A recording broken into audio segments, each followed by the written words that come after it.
antes da leitura, nós lembramos sobre as atividades de estudo da nossa casa.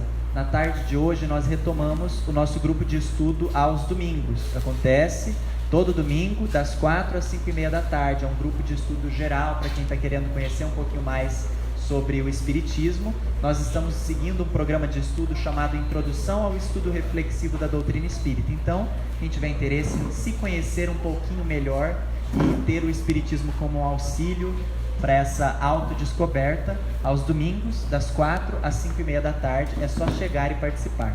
Além dessa atividade, a gente também tem, às segundas-feiras, um grupo de estudo que também já acontece. Toda segunda, das 6 às 7h15 da tarde, estudando a influência dos espíritos em nossas vidas. Quem tiver interesse em ampliar o seu conhecimento sobre o Espiritismo, é só participar dessas duas oportunidades.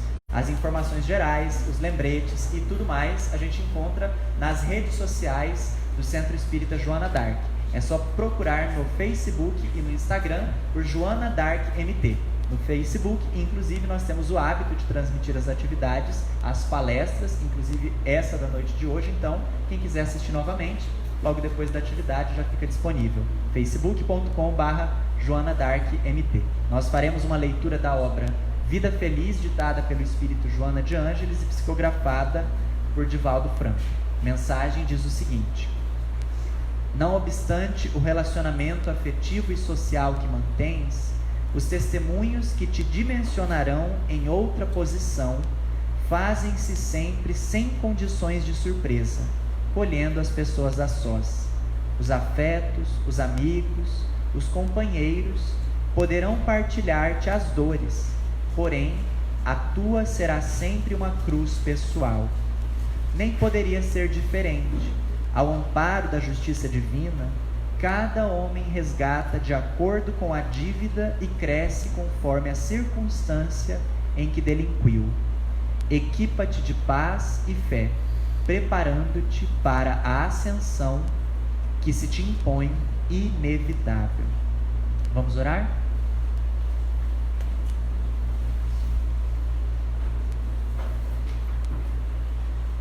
Elevando o nosso pensamento ao nosso amado Mestre Jesus, entremos em prece. Querido Mestre Jesus, com muita gratidão aqui nos encontramos novamente para refletir sobre as questões do cotidiano, da vida prática, pensada para além das circunstâncias. Fortalece-nos, Mestre querido, para que consigamos sair daqui renovados em nosso compromisso de fidelidade, de boa vontade, conseguindo passar por essas experiências, vivendo para além da experiência carnal, nos sentindo como espírito imortal que somos, vivendo uma experiência verdadeiramente educativa, repletos de gratidão pela oportunidade da vida. Amplie, Mestre Jesus, a nossa sensibilidade, a nossa percepção, para que consigamos captar os convites da noite de hoje, da exposição, e iluminar o nosso coração com o conhecimento espírita.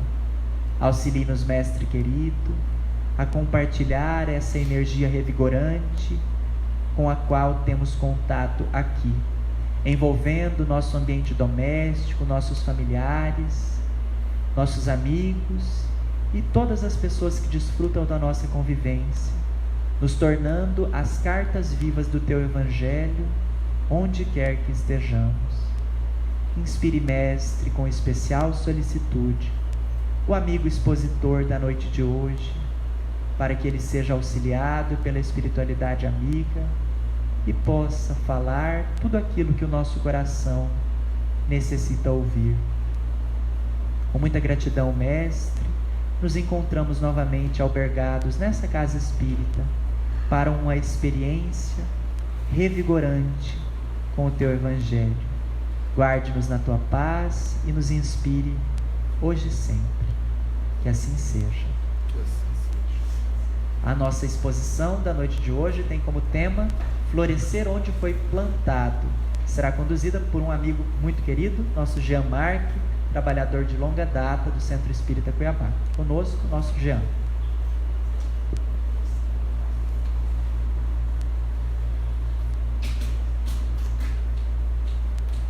Permaneça Jesus nos envolvendo na sua paz e seu amor. Quando eu fui convidado para falar aqui hoje pelo Nestor, para mim foi uma alegria muito grande, porque já tem uns 25 anos que eu rodo Cuiabá e algumas casas do Mato Grosso falando, mas nunca estive aqui como convidado a trabalhar. Sempre estive aqui acompanhando Pedro Piloni, que vinha das palestras aqui, e eu vinha como a companhia dele. E fiquei muito feliz quando eu vi o tema, florescer onde foi plantado. É um tema rico, é um tema oportuno, porque a gente sabe que estar na terra é uma situação desafiadora para muitos de nós, se não para todos nós. E como fazer dessa vida na terra uma oportunidade de crescimento. E não tem como falar de um tema desse sem olhar para mim mesmo. Então eu precisei me analisar, precisei ver aonde que eu estava florescendo e aonde que eu precisava florescer para poder construir esse tema com vocês.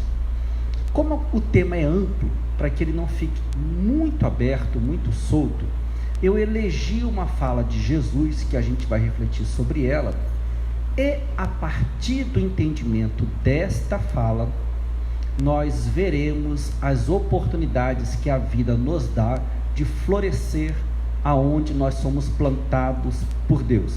Então vamos olhar primeiro a questão da porta estreita, da metade da palestra para frente, a gente refletir sobre esse convite ao florescer. Então a gente vai começar olhando para a própria fala de Jesus, que é a porta estreita, quando ele diz: entrai pela porta estreita, porque larga é a porta da perdição, e espaçoso o caminho que a ela conduz. E muitos são que por ela entram. Quão pequena é a porta da vida, quão apertado o caminho que a ela conduz, e quão poucos a encontram. Então, antes da gente entrar nas páginas seguintes, já vamos refletindo aqui o seguinte. Primeiro, que Jesus fala de uma porta que é estreita. E eu, que venho de 15 anos de trabalho com dependentes químicos, quando eu desenvolvi esse tema com eles, para eles, a porta estreita, para eles, nada mais era do que o fato de não poder voltar para casa porque fizeram muita besteira, nada mais era do que o fato de não poder ver mais sua esposa e filhos porque fizeram muita besteira. Então a porta estreita para eles eram perdas. Se a gente for olhar de maneira geral, genérica, o conceito de porta estreita dos nossos irmãos católicos, para eles a porta estreita é um sofrimento nesta vida que vai nos fazer pela porta estreita que dá acesso ao céu. Mas será que a porta estreita de fato é isto? É isso que Jesus quer nos dizer? E que porta é essa? Então a gente vai refletir um pouco dessas passagens, nos analisar nela para poder chegar no entendimento maior. Vamos lá primeiro ver o que é porta no sentido místico, no sentido sem ser essa porta de entra e sai. A porta simboliza o local de passagem entre dois estados, entre dois mundos, entre o conhecido e o desconhecido, entre a luz e as trevas, o tesouro e a pobreza. Então a gente tem de início aí que a porta, ela dá passagem a algo diferente, tanto para melhor quanto para pior. Há diversos tipos de portas: as portas das catedrais, as portas dos templos, etc. Nas tradições judaica cristã, a porta é a que dá acesso à revelação. A porta não só abre, mas nos convida a transpô-la, a passar do domínio do profano para o sagrado. Então, a gente vê o convite de passar pela porta, no caso a porta estreita. Não é só abrir a porta, transpor uma porta significa sair de onde nós estamos para uma condição nova. Permanecer nessa condição nova significa pagar o preço de escolhas que nós fizemos para poder transpor a porta. Nós transpomos essa porta de livre e espontânea vontade, por decisão que tomamos. Mas uma vez tomada a decisão, uma vez feita a transposição, há que se pagar um preço por essa escolha.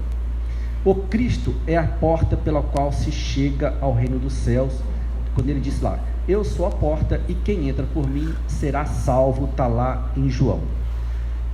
No sentido místico, é a possibilidade de acesso a uma realidade superior. Todas as vezes que nós deixamos a vida na terra para poder voltar ao plano espiritual, nós estamos empreendendo uma viagem. Estamos passando da porta material para a porta espiritual. Todas as vezes que a gente faz o caminho inverso, que a gente vem do plano espiritual para o plano material, uma decisão foi tomada lá atrás, a decisão de reencarnar. A nossa escolha é respeitada. E aí nós passamos pela única porta possível de se vir para a terra. A mulher é a única porta que conecta o mundo espiritual ao mundo material. Não há outra porta de acesso senão o útero materno. E aí a gente passa por essas portas. Como transpor essas portas é fazer uma viagem, é fazer uma caminhada, nós levamos bagagens e nós deixamos bagagens pelo caminho, até para que a viagem se justifique. Então, olhando a questão das bagagens, vamos ver aqui, ó. Quando viajamos a outro país, levamos conosco apenas o necessário: roupas, calçados e um pouco de dinheiro.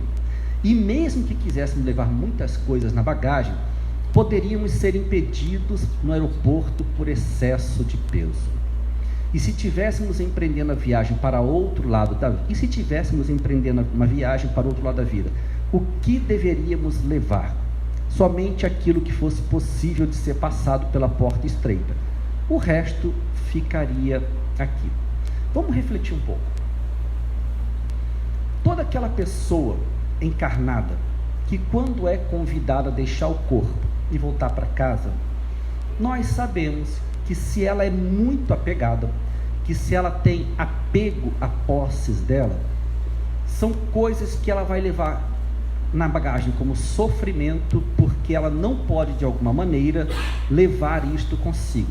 Alguém aqui no salão é trabalhador de reunião mediúnica? Só um. Bom, então nós dois, por experiência do trabalho, eu trabalho com um grupo mediúnico há quase 20 anos, o que nós atendemos de espíritos revoltados, porque morreram, e o seu patrimônio está sendo dividido. O que nós atendemos de espíritos indignados, porque morreu, deixou uma fazenda, e a família está, graças a Deus, se livrando daquela fazenda que era uma encheção de saco, e o espírito está inconformado do lado de lá. Então são essas bagagens, são esses ingredientes na mala que não dá para levar. O que a lição está nos trazendo aqui é o seguinte: para mim, eu falando do meu entendimento do que é a porta estreita. Muita gente fala que a porta estreita é sofrimento, que é dificuldade, é uma vida de qualquer coisa que seja. Para mim não é. Em uma palavra, apenas uma palavra, a porta estreita nada mais é do que escolhas. Quando eu faço uma escolha que me tira da zona de conforto e me coloca numa situação nova, o novo é a porta estreita. Enquanto eu escolho permanecer naquilo que me é confortável, naquilo que eu sei e gosto de fazer, eu estou na porta larga, que é a porta da preguiça, que é a porta onde eu não cresço. Enquanto eu preparava esse material, eu me deparei com um texto, que eu acho que é verídico, mas se não for, a história é muito rica, que conta a história de um homem que um dia ele reencarnou, cresceu numa família normal, conheceu o espiritismo, e no espiritismo ele conheceu um trabalho assistencial de sopão na praça. Ele começou a ajudar, participava na sopa, entregava dinheiro, ajudava a servir a sopa. Era um trabalhador apaixonado pelo trabalho assistencial do sopão. Como na vida tudo morre, um dia ele também morreu. Chegou no céu e lá foi recebido com muita alegria, o benfeitor feliz pra caramba. Pô, que legal, você deu um passo gigantesco nessa existência sua, não sei o quê. E aí passaram-se os anos do lado de lá, ele preparou para reencarnar e reencarnou. Chegando na Terra, conheceu o Espiritismo de novo, conheceu o trabalho assistencial do Sopão, se apaixonou e passou a vida inteira, nessa próxima existência, trabalhando em trabalho assistencial de Sopão. Como tudo na vida morre, ele morreu de novo. Só que chegando no plano espiritual, não foi tão boa a festa para o lado dele.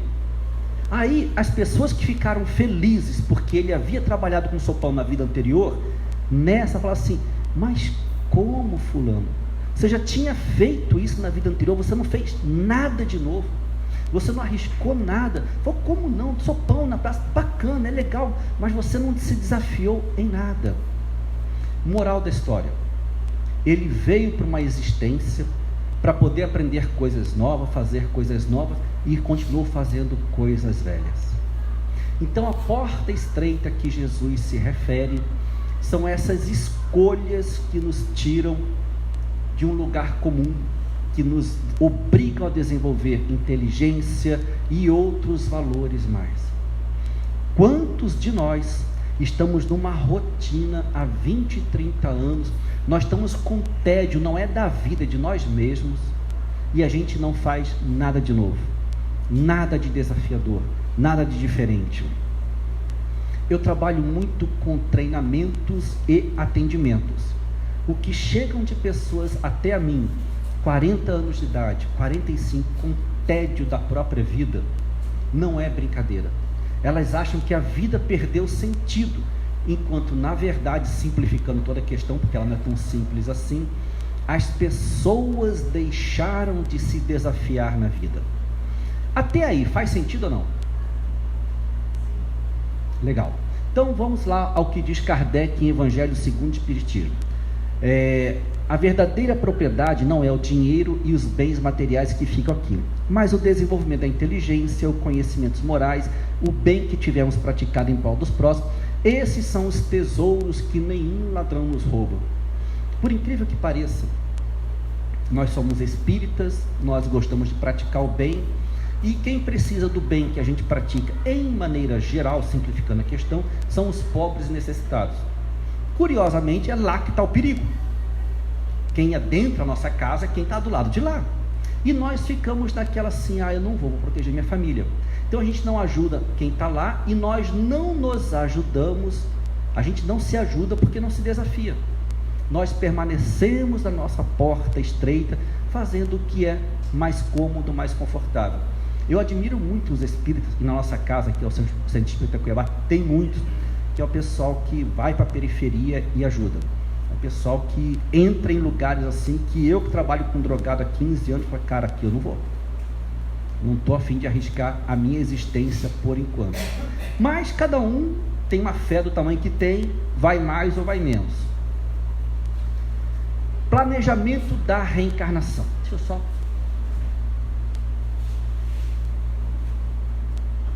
Já a gente chega no florescer. A gente estava falando de viagem, do lado de lá, daqui para lá quando desencarna, e de lá para cá quando reencarna. Esse planejamento da viagem, ele acontece quando nós estamos do lado de lá e a gente vem para o lado de cá. Então, de maneira geral, nós costumamos fazer pedidos para reencarnar. Antes da gente entrar no mérito dos pedidos, quando nós estamos do lado de lá, que a gente tem consciência de algumas existências nossas, das besteiras que a gente fez, e a gente sabe que do lado de lá a gente não melhora se a gente fizer um intensivão aqui, se a gente não fizer uma prova aqui. Quando nós estamos lá, a gente faz assim pedidos: olha, eu quero reencarnar pobre, eu quero reencarnar abandonado, menino de rua, porque eu preciso quitar esses débitos. A gente pede coisa assim, que o anjo da guarda olha e fala assim: meu Deus, esse aí não sabe o que está pedindo.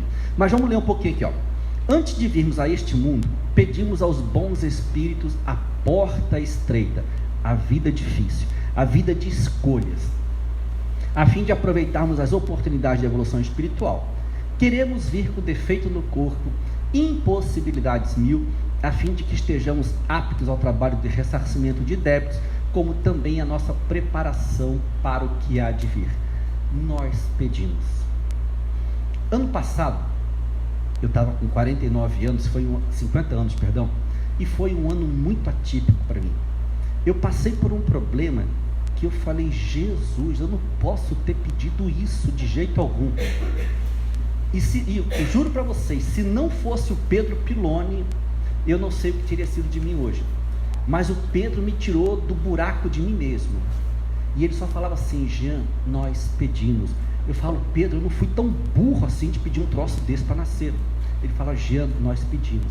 E curiosamente, todas as palestras que eu fui dando naquele ano passado tinha a ver com essa questão das escolhas que a gente faz antes de reencarnar. E hoje que eu saí do problema, eu falo assim, eu posso ter pedido sim. Então, aí Emmanuel faz um comentário acerca dessas escolhas. Ele diz assim, é um capítulo longo, mas eu peguei só um parágrafo ali, ó. As pessoas, ou seja, desencarnadas, reconhecem a necessidade do sofrimento purificador, anseiam pelo sacrifício que redime, exaltam o obstáculo que ensina, compreendem as dificuldades que enriquecem e não pedem outra coisa que não seja lição, nem espera senão a luz dos entendimentos que a levará nos caminhos infinitos. Estando encarnados, porém, volta a procurar as portas largas por onde transitam as multidões, esquecendo-se de todos os compromissos assumidos. Perguntar quem que está passando por problemas hoje é uma estupidez, porque estamos na Terra e Terra é lugar de problemas. Então assim, todos nós estamos ou com um problema de saúde, ou com um problema financeiro, ou com um problema na família, ou com um problema no trabalho, ou com um problema, todo mundo está com um problema.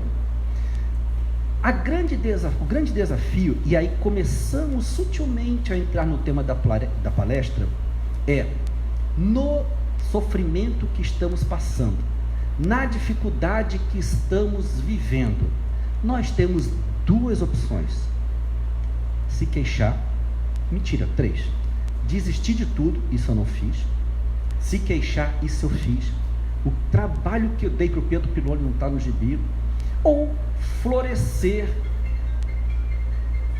perdão gente, e pior de tudo, isso está na televisão, vocês não viram isso, ou a gente desiste de tudo, ou a gente se queixa, ou a gente floresce. Poucas pessoas têm a maturidade de, quando tudo está difícil, chamar para si os seus valores cristãos, a sua fé, e dizer mais ou menos assim: Deus sabe o que se dá comigo. Aquilo que está acontecendo era porque era para acontecer neste exato momento, e Deus sabe que eu dou conta de sair disso. E aí a gente começar a ser exemplo de como superar dificuldades. Espírita lê mais ou menos o Evangelho e quase nada a Bíblia.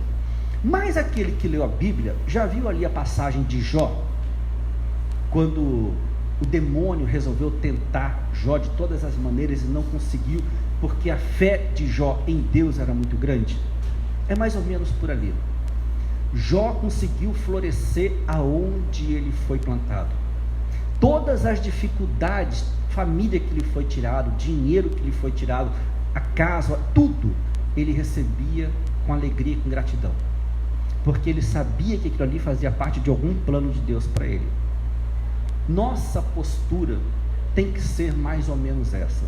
Às vezes nós não estamos com um problema financeiro, nós estamos num bom emprego, num bom casamento, mas a gente descobre uma daquelas doenças que a gente vê lá no resultado do exame, e aquilo cai como uma bomba na nossa vida.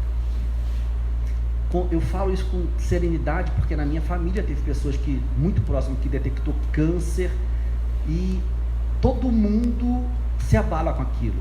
Aquilo mexe com a estrutura da casa inteira. Então é preciso, superado o choque inicial, a gente conseguir encontrar Deus dentro de nós, para podermos crescer com o problema, ser exemplo de como enfrentar problemas, porque geralmente o problema alcança o pai ou a mãe, mas os filhos pequenos estão vendo e aprendendo como se lida com aquilo. Se um dos dois faz um exame de alguma doença grave e cai no desespero, é isso que nós estamos ensinando para os nossos filhos. E eu não estou dizendo que é para ser o contrário, que não dói. Dói, eu sei que dói. Mas o nosso desafio é outro. Prosseguindo nessa reflexão aqui, de pedidos que a gente faz para reencarnar, Humberto de Campos, ele escreveu uma obra, e na obra ali, vai aparecer o nome da pessoa daqui a pouco, que ele reconheceu todas as besteiras que ele fez, e aí Humberto de Campos listou o que esse cara pediu para poder nascer na Terra, e depois ele listou o que o benfeitor respondeu para ele. Então, compromisso assumido, está aqui no livro Instante da Vida, do irmão X, no capítulo 15, ele pede o seguinte para o benfeitor. Ele já tinha se dado conta da besteira que ele fez, e começa aqui: imploro a vossa permissão para tornar ao campo terrestre, a fim de resgatar minhas faltas. Conceda-me lepra, o abandono dos entes queridos, a extrema penúria, a loucura ou a cegueira, os calvários morais e os tormentos físicos de qualquer natureza. Gente, acredite, a maioria de nós pedimos algo parecido.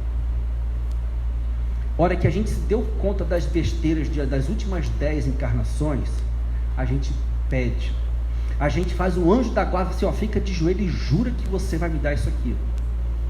O nosso anjo da guarda, que é maduro, que é inteligente, ele sabe que a nossa musculatura moral está anêmica ainda. A gente entra numa crise financeira de 6 meses e faz um pandemônio. Imagina você abandonado, leproso, cego e tudo mais. A gente pede coisas que lá no plano espiritual fazem sentido, mas só que a gente esquece que quando a gente nasce, vem o véu do esquecimento. Aí o benfeitor amoroso respondeu o seguinte para Alberto Nogueira, colocou lá: eis o despacho da superioridade da autoridade superior.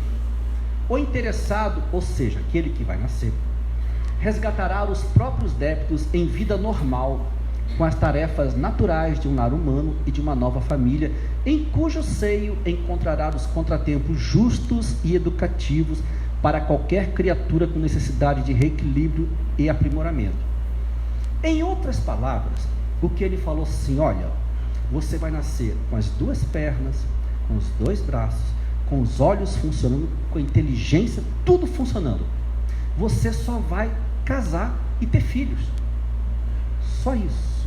E o que não é só, porque aquele de nós que somos casados, não existe laboratório melhor para você exercitar todas as virtudes possíveis do que dentro de um lar, com mulher, com marido, com sogro, com sogra e filho, todo mundo embolado ali. Quem aqui não é casado, levante a mão. A hora de vocês vai chegar, fiquem tranquilos. Deus, ninguém está aqui a passeio, a nossa hora vai chegar. Então não é que é uma punição, gente, é o melhor laboratório que existe na Terra, é a vida em família. E Deus é tão sábio, tão maravilhoso, que para ensaiar a vida de casado, você nasce com um irmão. Eu nasci com uma irmã que, Jesus do céu, não teve laboratório melhor na minha vida. É um pré-preparatório para casamento, foi a vida com a minha irmã. Então, eu estou nessa caminhada, eu estou nessa luta, e a gente pede para que a gente tenha aquela doença que nos elimine todas as possibilidades, e a resposta do benfeitor é essa: você vai nascer inteiro, funcionando tudo. Você só vai receber uma família e não vai abandoná-la. Você só vai receber uma família e fazer o teu melhor para que ali exista felicidade. E quem está casado sabe quanto isso é difícil. Você tem que se reinventar de manhã, à tarde, à noite, tem que perdoar uma coisa de manhã e à noite a mesma coisa. Então não existe laboratório melhor, e é nesse trato, é nessa luta do dia a dia que nós vamos melhorando. Mas não acabou ali a praga do homem, não bastava só de casar. Olha o que aconteceu com ele. Por mercê do Senhor também será médium espírita com obrigação de dar pelo menos 8 horas de serviço gratuito por semana. Vocês têm uma ideia do que é ser médium? Não é aquele médium perturbado em casa que você tem, naquele marido, não. Médium de centro espírita, mediúnico mesmo. Vocês têm ideia do que é isso? Meus amigos, eu dou graças a Deus todos os dias de, no trabalho mediúnico, eu ser dialogador. O médium é aquele que, tendo que atender um espírito que morreu por afogamento, ele fica afogado de segunda, terça, quarta, e a reunião é quinta. Ele começa a permutar sofrimentos com o espírito que ele vai atender 2, 3 dias antes. É emprestando o seu corpo saudável para o espírito doente, que vai atendendo e pouco a pouco se liberando de uma grande lista de karmas e débitos passados. E aí prossegue, com a obrigação de dar pelo menos 8 horas de serviço gratuito por semana. Outra reflexão que cabe aqui. Quando eu li esse texto, eu fiz as contas do que eu faço por semana de trabalho voluntário. Eu dou palestra no Centro Espírita Cuiabá, eu dou palestra no Centro Espírita Mário Correia, eu dou palestra no Centro Espírita Ceareiros, bem lá no CPA 2, de vez em quando eu estou lá no PAIP, comecei a ser chamado para cá e trabalho com um dependente químico. Tudo isso não dá 8 horas por semana. Ainda trabalho em reunião mediúnica. Eu falo, Jesus do céu, as coisas que o Espírito vem na mediúnica e joga na minha cara do que eu fiz, eu sei quem eu fui. Mas se eu preciso de pelo menos 8 horas por semana, eu não estou quitando. Então, sabe quando assim, eu falo assim, Jesus, manda trabalhar, manda vir trabalho, me convida para dar palestra aqui, palestra ali, que eu estou disponível. Eu sei que hoje somente o trabalho no bem vai me dar o bem que eu preciso para ficar aqui com a minha consciência. Quando eu comecei, eu achava que eu fazia muito por assistir palestra e tomar passe. Aí falei, já não dá, quero mais alguma coisinha. Aí me colocaram no passe. Então eu assistia a palestra, dava passe. Falei, não dá, quero mais. Comecei a ser monitor no Centro Espírita Cuiabá, dar palestra e começar a andar as casas. Então hoje eu sou um trabalhador do Cristo, literalmente. Mas, pelo que colocaram aqui, eu vou chegar em débito do lado de lá. E aí prossegue a lição. Aonde? Gratuito por semana, em favor dos necessitados na terra, consolando-os e instruindo-os na condição de instrumento de bons espíritos que cooperam a transformação do mundo em nosso Senhor Jesus Cristo. Aqui, nós estamos na metade do assunto. Até então, falamos da porta estreita.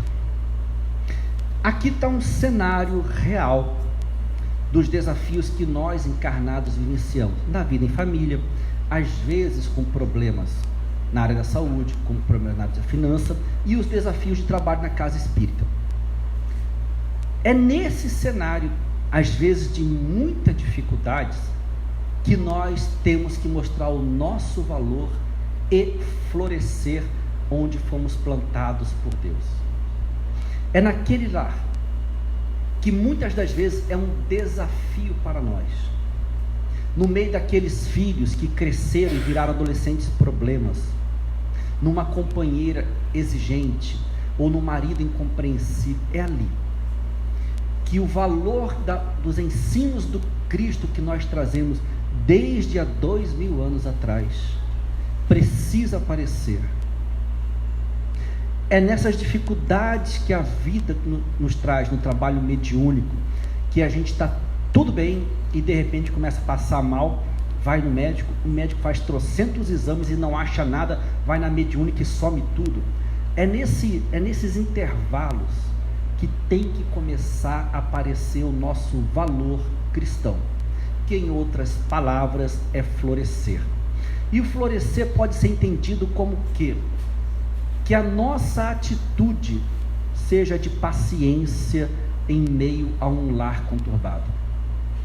Que a nossa postura seja de compreensão e de educação em meio a filhos rebeldes, em meio a filhos que estão perdidos com o problema do hormônio, que chegaram com as redes sociais, que eles não conseguem dar conta de lidar com aquilo.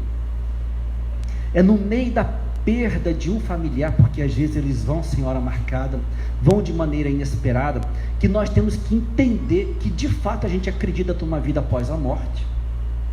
E a gente sabe que ele foi porque precisava ir, e nós que ficamos vamos ficar bem, porque Deus não dá para nós um desafio que a gente não consiga abraçar, um desafio que a gente não consiga superar. É quando chega para nós o resultado de um exame que aparece ali câncer ou qualquer outra doença grave, que nós temos que olhar para aquilo e tirar dentro de nós forças para poder, em paz com Deus, nos perguntar: como é que eu posso conduzir a solução deste problema sem fazer dele se tornar um problema maior? Percebe que os desafios de florescer, eles são diferentes para cada pessoa? Um precisa florescer no meio de uma crise financeira sem fim. Outro precisa florescer no meio de uma doença que chegou sem avisar nada. Outro precisa florescer no meio de um casamento conturbado, difícil. Outro precisa florescer no meio de qualquer problema que seja. Então, cabe a nós ter claro conosco a seguinte pergunta: para que eu nasci? Qualquer pessoa de bom senso sabe que a terra não é um lugar para passeio. Por melhor que seja a nossa situação financeira, nós não estamos aqui a passeio. Então, ou nós temos problemas de relacionamento, ou problemas financeiros, ou problemas de saúde. Então, para cada um, o florescer tem um significado especial. Ou, dito de outra maneira, já que a porta estreita são escolhas, cada um de nós precisamos fazer escolhas em determinadas áreas que nos coloque hoje numa condição um pouquinho melhor amanhã.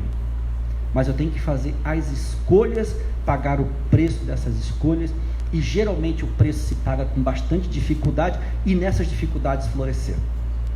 Não fazer ninguém responsável pelas nossas dificuldades, pelas nossas infelicidades. Juro para vocês, gente, eu quase briguei com Jesus ano passado. Eu não acreditava que eu tinha pedido aquilo. Eu falei: alguém aí em cima está com atestado de incompetência declarado, porque o negócio estava feio para o meu lado. Então não é fazer o que eu fiz, é poder encontrar dentro de si valores que tornem a sua travessia mais fácil e de quem está ao teu lado menos dolorida. Faz sentido? Alguma coisa que vocês queiram acrescentar ou perguntar? Então vamos adiante. Aí, bom, aqui está a resposta que a autoridade deu para ele, ok? Só que ele, que tinha pedido para nascer sem perna, sem braço, cego, com lepra, abandonado e tudo mais, recebeu só uma família e mediunidade. Aí um dia, os benfeitores que tutelaram a reencarnação dele precisaram deste trabalhador que nasceu inteiro, e olha o que aconteceu. Certo dia, houve a necessidade dos mentores espirituais procurarem Alberto para resolver um problema espiritual de uma mãe e uma filha. Ou seja, os benfeitores estavam ajudando uma mãe e uma filha na terra, e sabiam que tinha na terra Alberto, que nasceu em condições para ajudar. Foram ao centro do qual ele deveria estar trabalhando, e não o encontraram. Depois foram à sua casa. Alberto Nogueira simplesmente se esquiva-se do assunto, como se nada tivesse a ver com a dificuldade daquela mãe e daquela filha. Realmente ele não tinha. Mas ele, ao reencarnar, apresentou-se como um dos braços de Deus, um dos soldados de Deus, para poder auxiliar. Aquele espírito valoroso que pedira lepra, cegueira, loucura, idiotia, fogo, lágrima, penúria, abandono, tudo, para poder desagravar a própria consciência no plano físico, depois de acomodar-se nas concessões do Senhor, esqueceu todas as necessidades que lhe caracterizavam a obra de reajuste, e preferia a ociosidade enquadrada em pijama, com medo de trabalhar. Então olha como que é a vida. A gente pede muitas dificuldades para reencarnar. O nosso anjo da guarda fala assim: meu filho, esquece tudo isso, pega só esse probleminha, que se você der conta de resolver só isso, vai ser muita coisa na tua vida. E a gente nasce só com um desafiozinho pequeno. Chega aqui, às vezes a gente reclama desse desafio pequeno, tanto quanto a gente se coloca, ele colocou cara se colocou no pijama ali e não estava mais a fim de trabalhar. A gente se furta a oportunidade de poder auxiliar outros sofredores que não tem nada a ver conosco, mas aqueles outros sofredores serão aqueles que irão aliviar a nossa consciência perante o Cristo, perante a vida.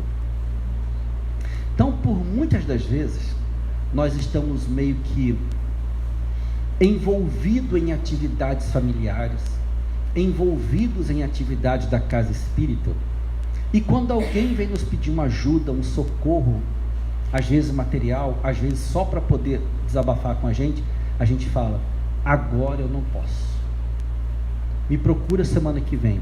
E aí às vezes semana que vem já é muito tarde, ou outra pessoa acabou ajudando ele, que seria algo que nós poderíamos fazer. Então percebam que o outro que surge no formato de um necessitado, e esse outro muitas das vezes é o dentro de casa, tá? É a esposa, é o marido ou é o filho, que nos surge trazendo demandas, problemas e complicações. Essa figura, com as suas dificuldades, com as suas encrencas, é aquele que irá aliviar os nossos débitos de consciência com outras pessoas. Durante alguns anos eu atendi consultório como terapeuta de casal e família. O que chegavam de pessoas lá que tinham se divorciado e 2 anos depois estavam arrependidos pela escolha que fizeram, porque quando você está no foco do problema, você não vê solução para ele. Só que 10 anos depois, que você olhou para tudo que você poderia ter feito e não fez, aí começam a vir os arrependimentos. Então, muitas das vezes, a gente tenta se livrar do problema de maneira rápida, mas logo depois vem o arrependimento por aquilo que a gente não tentou, por aquilo que a gente não fez.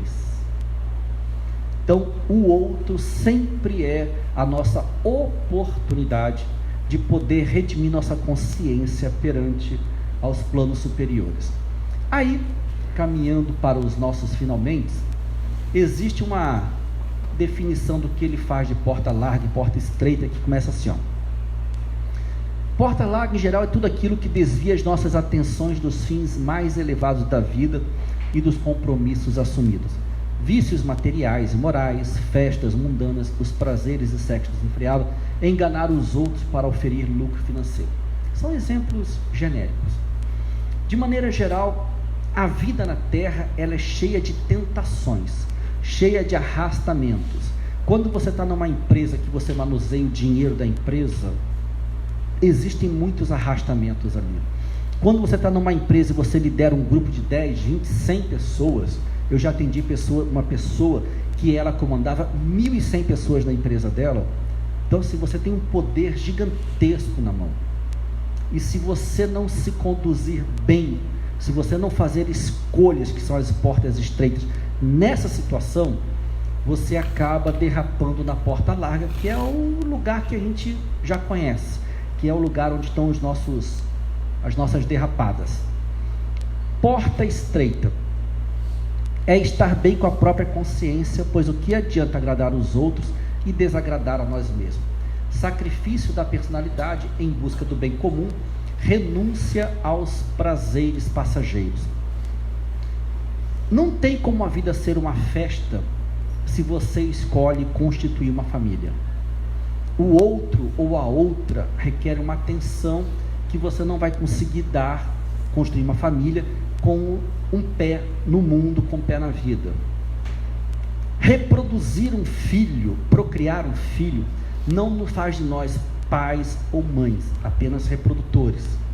O que nos torna pai ou mãe é o esforço que nós desenvolvemos em encontrar tempo nessa vida corrida que nós temos para dar o melhor para aquela criança, para dar exemplos de valores, para dar exemplos de bom relacionamento com o pai ou com a mãe dela. Então, colocar filho no mundo é fácil. Encher esta criança de bons exemplos, de valores, é que é o difícil. Hoje o mundo caminha para uma direção, e quem está atento a isso vê que não é um caminho mais apropriado. E Santiba, que não era espírita, ele dizia assim: educar é remar contra a maré.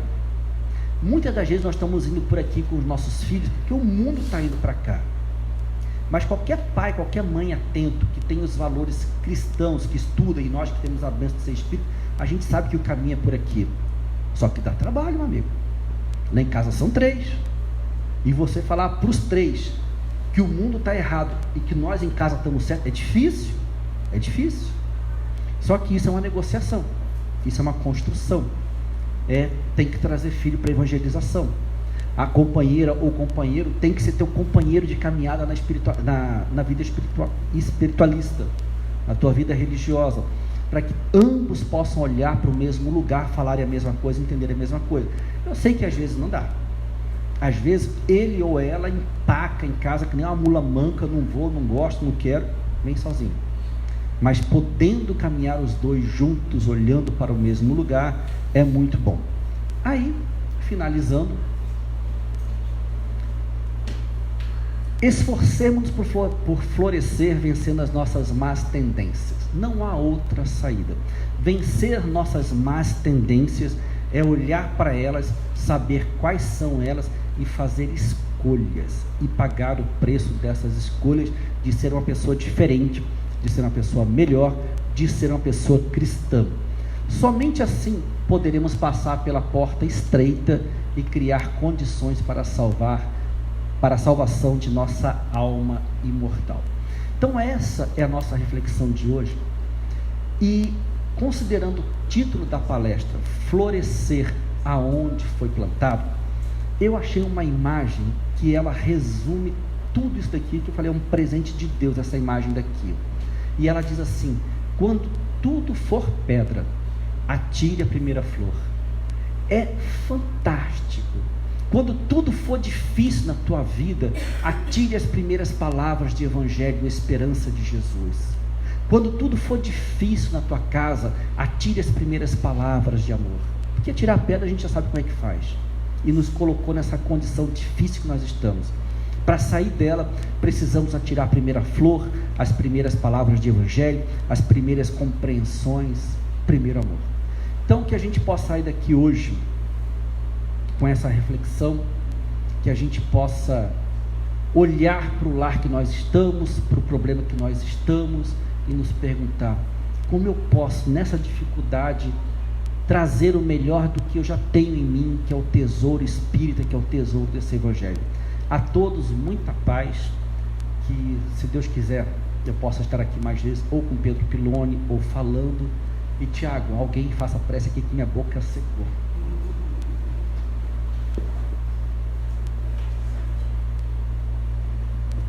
Nossa gratidão ao Jean pela exposição. Vamos orar então. Querido Mestre Jesus, gratidão pela reflexão da noite de hoje, pela possibilidade de contato com esse estímulo, com essa esperança, para que cada um de nós saímos daqui decididos e prontos para fazer a nossa parte. Envolva, Mestre, as crianças que estão em atividade na evangelização, nossos trabalhadores, nossa equipe de apoio, os aplicadores do passe, iluminando e envolvendo nas tuas doces vibrações o nosso ambiente doméstico, o nosso ambiente familiar, nossos espaços de trabalho profissional, de estudo, para que onde quer que estejamos nessa nova semana que se inicia, consigamos, Mestre, nos recordar do Teu convite e nos transformar nos propagadores do Teu Evangelho, para que onde quer que nos encontremos, saibamos que Tu estás ao nosso lado, nos estimulando a seguir adiante, nos impulsionando ao progresso, à prática do bem e nos auxiliando a nos transformarmos nas melhores versões de nós mesmos.